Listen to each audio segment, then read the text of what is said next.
Gotten misconstrued on what the whole point of this was from the get-go and things. Hey, Brian, so we meet again. And I know you probably think I'm like gunning for you. I'm really not. I'm trying to look at what you're saying from somebody on the left and kind of help you understand how it's landing. All right? Anyway, so I went over your most recent video here, the one that you were talking about, the main missions, I guess. All right. So just a couple, again, this is just me trying to help you understand how this is landing. I heard a couple things. So highlight reel, right? You said top three. We're like, get the politicians out of office, the greedy and corrupt ones. Make sure that lobbyists, basically, that these big groups aren't being able to pay for politicians. And the third one is to get foreign governments out of basically the handling of our politics here. Okay, all that's fair, and none of that is a new idea. That said, look, I mean, I'm here for anybody who wants to take a run at anything new. But here are my just topical, without even thinking about it for a super long time, issues with what you're saying. All right, so you said, and I have some notes here. You said nobody's running for office. Well, if you're not running for office, I'm not sure how you mean to achieve meaningful change. So I guess you think that like you're going to get the message out there and people are going to vote, and then that's going to make meaningful change. But you can see that these were basically all the same things that the Democrats advocated for, and yet these things were voted against. So again, not new concepts, okay?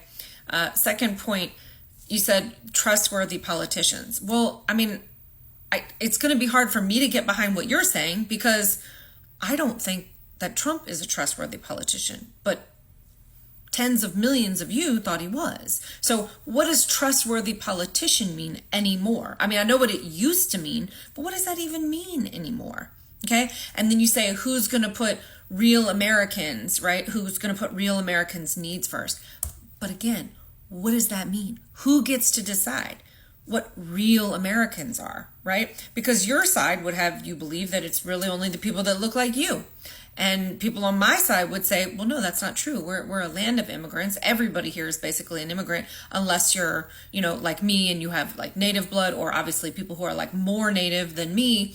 Then everybody's an immigrant here. So what does real American mean, and who gets to decide that?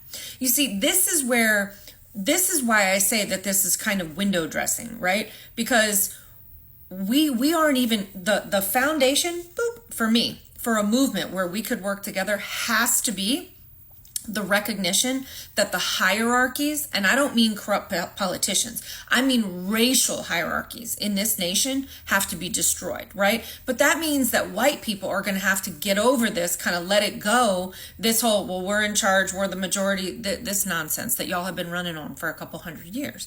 That is going to have to go. You guys are going to have to understand that, like, much like a hand, okay? You are one finger of the hand. You are not the whole hand. All right. And so until that conversation, right, where the racial hierarchy gets disassembled, okay, and there is an understanding that Christianity is, that this is not meant to be a white Christian nation, so you don't get to shove your religion down everybody else's throat. All right. And that by proxy, by extension, that you don't get to use your religion as a weapon against people who don't believe in your God. So you don't get to tell people, you can't be gay, you can't be trans, black people are evil, brown people are marked by God in some way because you guys, I know the Bible, all right? I know the little lie that you guys tell yourselves. So you got to get rid of all of that.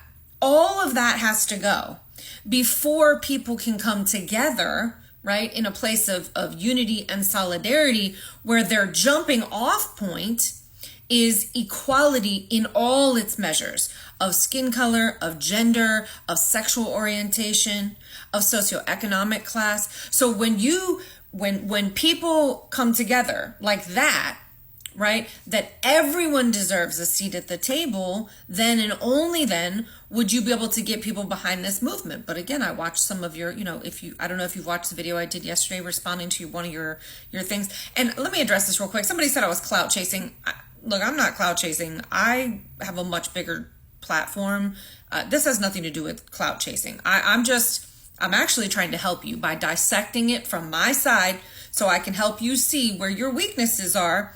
Because look, if you want to bring a stronger game, we'll reevaluate. But until then, for me, this is fluff. It's window dressing. All right. It's a lot of things that a lot of people want and have wanted for a very long time and are unable to achieve because they keep trying to build that. They keep trying to hang curtains on a wall built with bricks that aren't aligned. Okay. So again, if the jumping off point is equality and a disassembling of racial hierarchy, then there will be a conversation. Because then once you have that, everything else will flow naturally, right?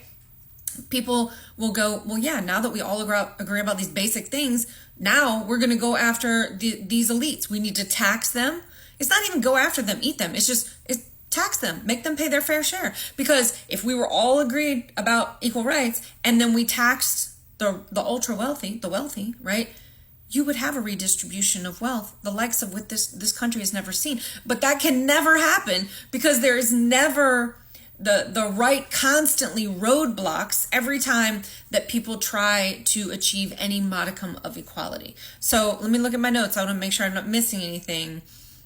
Rich lobbyists. Yeah, we already did that. Foreign governments.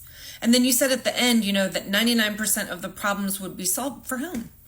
If you get rid of corrupt politicians, you get foreign governments out. Okay, that's all of that sounds great. And what was the first one again? Let me not miss it. Yeah.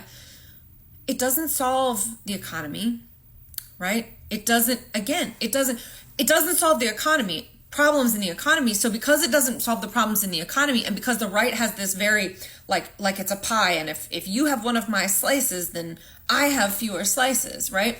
That's how you guys treat rights and economic opportunity. So until that mindset is addressed, and that mindset is rooted in white supremacy. And, far be it from me to call the people on your side racist, but if the shoe fits, right? The best thing about admitting to yourself that there are racist undertones or overtones to what you're saying is that you can look at them. And then you get to come face to face with those things and go, am I racist? Oh shit, maybe I am a racist. I didn't know. And then there's progress, okay? But to try to build without addressing any of that is nonsense. It's not going to work.